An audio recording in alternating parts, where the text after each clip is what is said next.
6 brutal months of trial and error fueled by sleepless nights flew by. Liam's dorm resembled a bomb site of failed prototypes, a testament to his relentless effort. Professor Vortenz's constant harping about neural interfaces suddenly made sense. Kraxx's interface sped up their development by a couple of months. He could now stabilize the warp gate for a few seconds, enough to shove a small object through and have it pop out the other side, but a large-scale version remained an energy-guzzling fantasy. Still, the possibilities danced in Liam's head. He meticulously sketched blueprints for a large version, a design he dreamt of pitching to the Xylos Council. Today, though, a different challenge awaited. The field trip Professor Vortenz had droned on about for months had finally arrived. Destination, Acheron, a world infamous for its slight gravity fluctuations. The trip itself was a 2-day trip on Xylos's lavish transport shuttles with the rest of the class. Liam used the downtime to refine his blueprints further, the rhythmic hum of the engines a surprisingly effective lullaby for his burgeoning ideas. Acheron loomed large on the viewport, a swirling tapestry of crimson clouds and churning oceans. The landing was a bit rough, the uneven gravitational pull tugging at the edges of the shuttle. As they disembarked, Professor Vortenz, her avian features etched with practiced sternness, delivered the safety spiel. Acheron is a chaotic world. Irregular gravitational shifts are commonplace, she trilled, her voice a melodic whistle. So don't be too alarmed, and remember, don't stray too far from the ship. The students scattered, eager to gather data on the planet's erratic gravitational shenanigans. Liam, however, lingered by the shuttle, a knot of dread tightening in his gut. Kraxx, sensing his friend's unease, nudged him with a massive arm. First tremors always hit the hardest, friend. We'll be fine, he rumbled, his voice a comforting rasp. Liam offered a weak smile, but the unease lingered. A few brutal hours flew by in a haze of data collection and lectures delivered over the rumble of minor tremors and swirling dust storms. A jagged rock formation snagged Liam's gaze in the distance. The boulder, a petrified giant, stood guard over the landscape. As he inched closer, a tremor unlike any Professor Vortenz had warned about snaked through the ground. This was deeper, meaner. Alarms shrieked in his ears as a massive chunk ripped free from the rock formation behind him, hurtling towards the shuttle like a runaway asteroid. Chaos erupted as students scattered, their screams drowned out by the symphony of destruction. Through the swirling dust and debris, Liam saw it. The shuttle lay crippled, one wing mangled by the runaway rock. Liam's initial shock melted into a cold dread settling in his gut. They were stranded.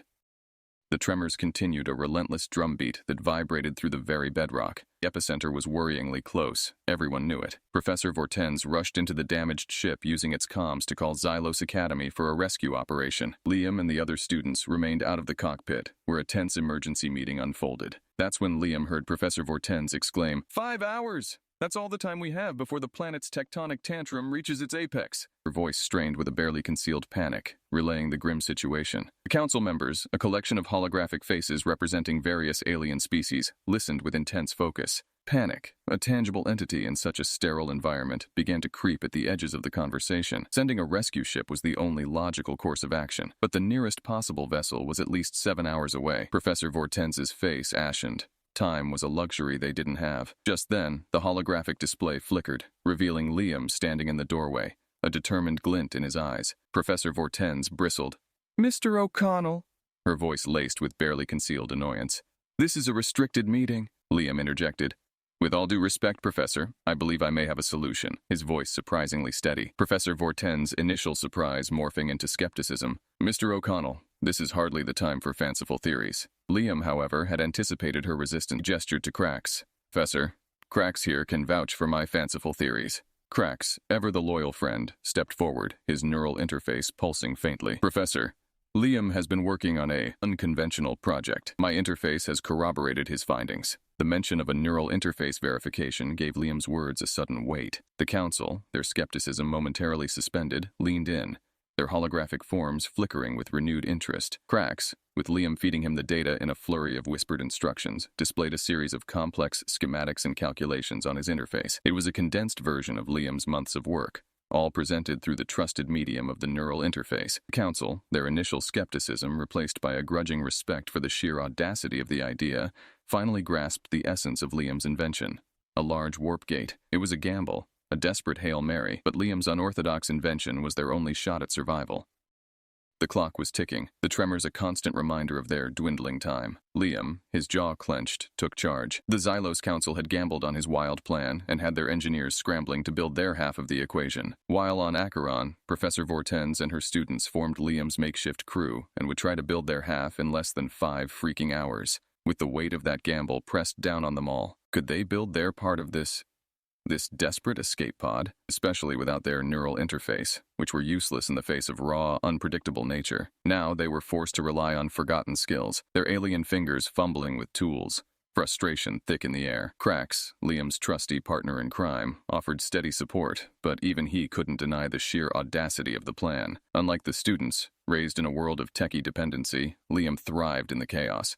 He barked orders, his hands a blur of practiced movements. The students fumbled, adapting slowly as a sense of camaraderie bloomed amidst the panic. Even Professor Vortenz, her initial arrogance melting away. She found herself covered in grease, her hands screaming from unfamiliar labor. As the final hour loomed, a sense of accomplishment, hard-earned and unfamiliar, washed over them.